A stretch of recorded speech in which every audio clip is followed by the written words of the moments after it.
But we move on now to the actual focus on this session, which is the part 2 of the bill. So, Gwyn Price, you want to start? Thank you, Chair. Good afternoon, everybody. Do you think that we should be concerned about young people starting to use e-cigarettes? Well, clearly, there is concern, yes.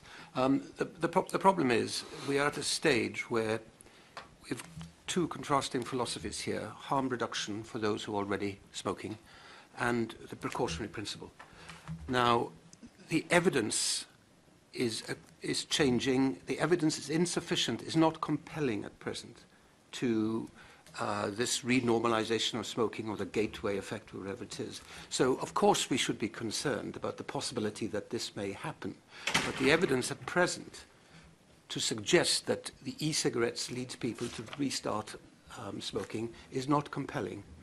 And I would say that you could argue that under-regulation of e-cigarettes is part of the precautionary principle. It is a complex issue, and you have to come down. Well, there's three options, really: procrastination and delaying, or to regulate e-cigarettes in public, or not to regulate them.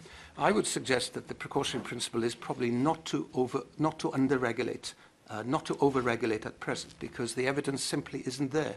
And the Royal College of Physicians' view, after a long debate, is that the principle of harm reduction is the overarching thing, and the majority of the evidence suggests that these e-cigarettes can be a tool to help existing smokers to stop smoking. Now, as a corollary to that, whether young people are going to be impressionable and take up e-cigarette, there's no evidence, but it is a possibility that we should be concerned about. Could I ask the BMA view on this one? Yes, we should be concerned. 11,000 of our Welsh youngsters take up smoking each year. It's 200,000 across the UK, 11 to 18-year-olds. We have to find a way of stopping that. There are two issues. There's the one about does it naturally lead to smoking? The evidence is just not there for one way or the other. The second one is, do we want our youngsters to take up a habit that is addictive? And I wouldn't want to see my 11-year-old sitting there with an e-cigarette on something that is highly addictive. The failure to prove harm is not a demonstration of safety. And our view is that the cautionary approach from Welsh Government and its ability to say we need to wait until the evidence is there is to be complimented. Okay. Yeah. Well, I was concerned, obviously, with the flavourings that could come on the market. There are some with chewing gums now. We don't know what. Well, that was some of my concerns. And we're also in the bill. This is not banning e-cigarettes. It's only in certain areas that we're going to ban them. So I think people are running away that we are trying to ban e-cigarettes, which was not the case. I think e-cigarettes can be a tool to help people stop smoking. So the reduction in harm argument has won it for us at the Royal College of Physicians. Regulation of the production and the flavourings and stuff is a separate issue.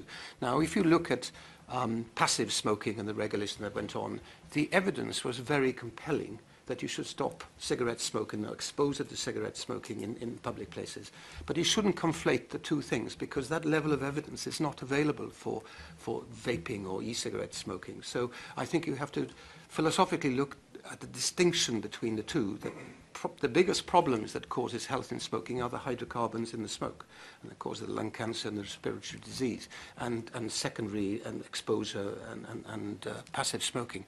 But the evidence, you cannot conflate the two things, not the same level of evidence.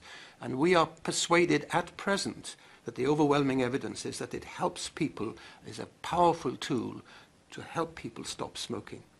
And if you were, for example, in a public place and the only, let's say in a pub, for example, and you wanted to take out your e-cigarette, to have to go outside and join the smokers there, I don't think is a necessarily worthwhile thing. Unless there becomes more compelling evidence, I think we should leave that, not legislate for banning it in public places at present, because the overwhelming good is in helping existing smokers to stop smoking, not inducing non-smokers to start smoking.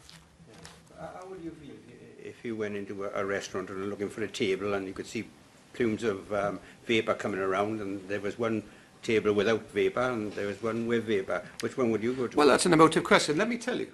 I looked after a consultant colleague of mine on the ward in February 2014, who was a long-time smoker, and we were allowing them to smoke with e-cigarettes at the time. Across the ward, there was a young man who was a drug addict, and he was absconding from the ward all the time because he wanted to go to the toilets or have a fag.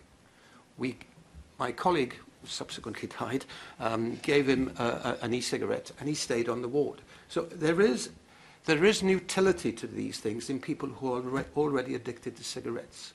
Now, I'm not saying it's an attractive thing to do, and my personal bias that I wouldn't go to a cigarette with vaping, but it is only steam at the end of the day.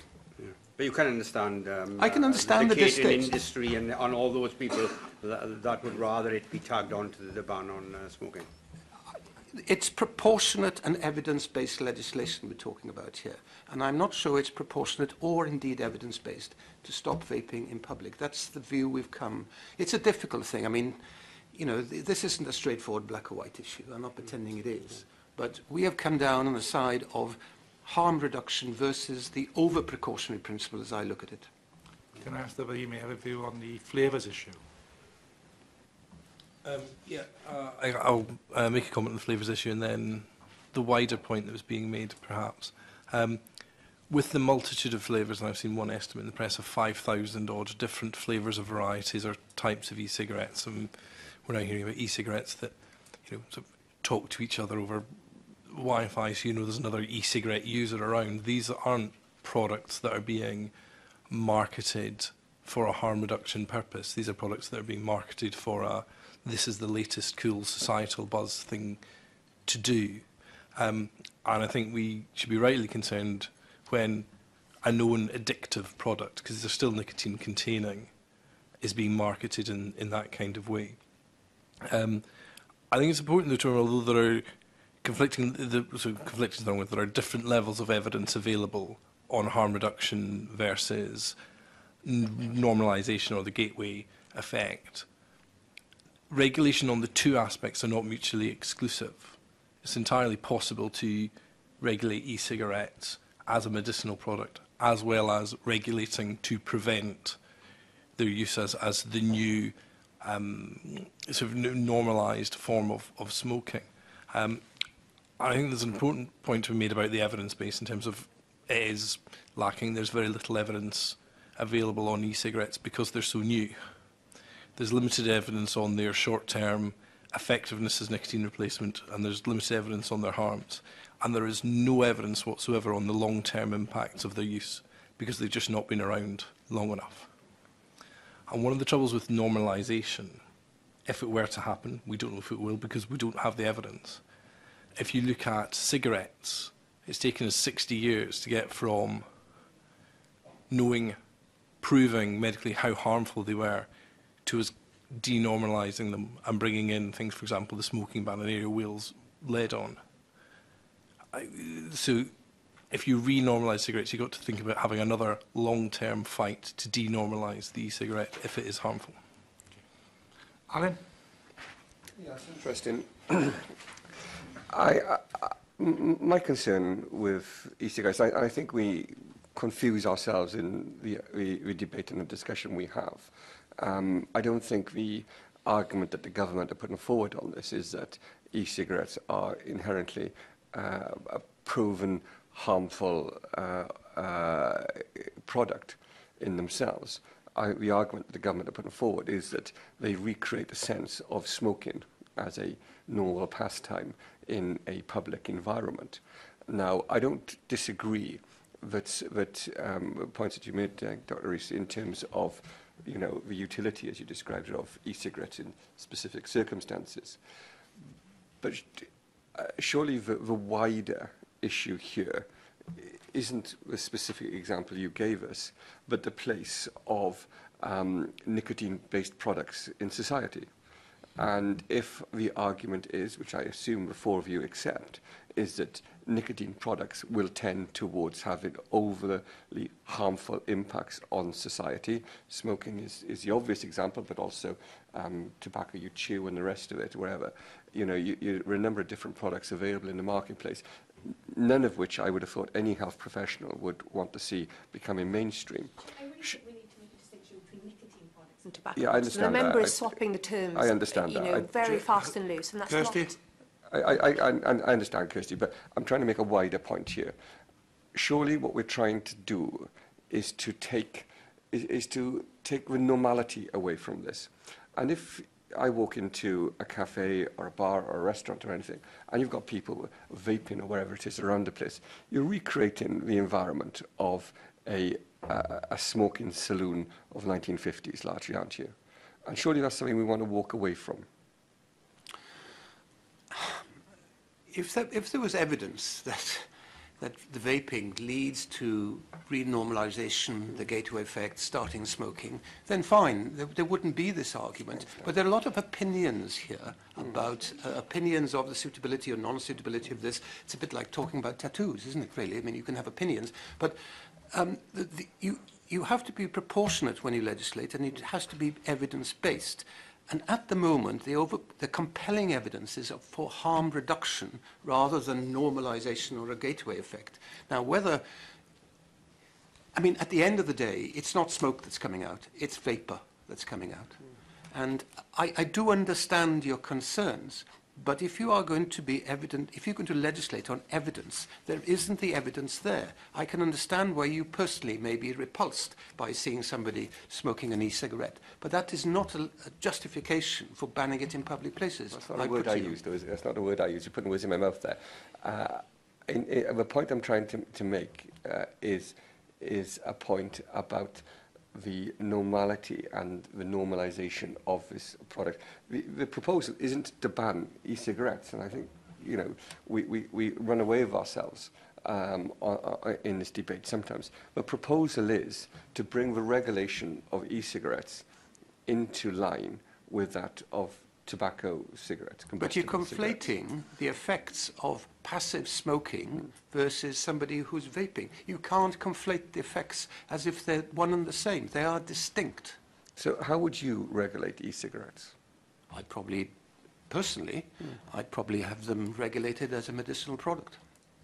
But they're not a medicinal product. They may be. Do you think they would be? Quite possibly. I mean, it is, as the point has been made, it's still nicotine is an addictive drug. They're manufactured. They're not manufactured as a medicine. They're manufactured to be. No, but they could be brought under the MHRA. And what I'm saying to you, that's a different level of regulation, and how you advertise and how you promote them. That's a different level of regulation. But we are talking about whether they should be allowed to vape in public and whether it does any harm to the public around. And there's no evidence for that, other than some people believe, and again it's a matter of opinion, that this may lead to normalisation of tobacco. But there's no evidence for it. That's the point.